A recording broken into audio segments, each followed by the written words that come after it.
waan federaalarra jiru kana ilaaluu duwwaadhaan waan naannoon keenyarra jiru kana immoo in harcaafne yoo taane diignee deemne yoo taane deemne kufaatiidha. Nama tokko mitiiti namni 20-30 iddoo murteessaa ta'an federaala kanarratti barcuma yoo qaban gaaffiin uummata Oromoo gaaffiin saba Oromoo deebi'e jechuu miti.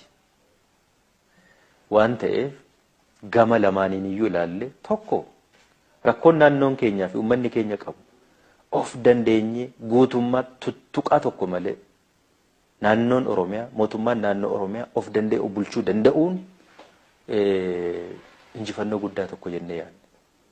Tuttuqaa tokko malee harka galfannaa nama kamiiyyuun alatti dhiibbaa qaama kamiin iyyuu alatti of danda'anii karaa ofii fi karaa ofiitiin karaa nuu maluutiin deemuu danda'uun carraa kana argachuun bilisummaa guutuu kana argachuun danda'uun akka mootummaa naannoo Oromiyaatti ariitiidhaan gaaffii uummata keenyaa yeroo gabaabaa keessatti deebisuudhaaf carraa nuu laata jennee amanna.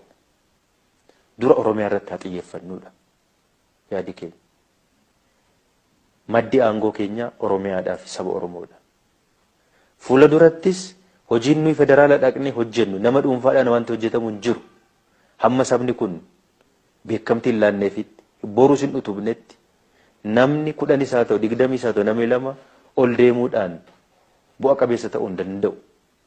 Kana immoo kan fiduu dandeenyu inni guddaan mana keenya keessatti waan barbaadnu sana hojjechuu dandeenyudha. Anuu laata jennee amanna. Dura Oromiyaa irratti haa xiyyeeffannuudha yaadi keenya.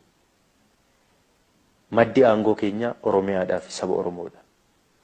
Fuula durattis hojiin nuyi federaala dhaqnee hojjennu nama dhuunfaadhaan wanti hojjetamu hin jiru.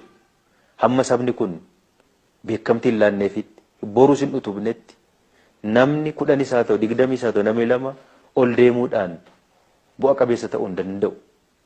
Kana immoo kan fiduu dandeenyu inni guddaan mana keenya keessatti waan barbaadnu sana hojjechuu dandeenyudha.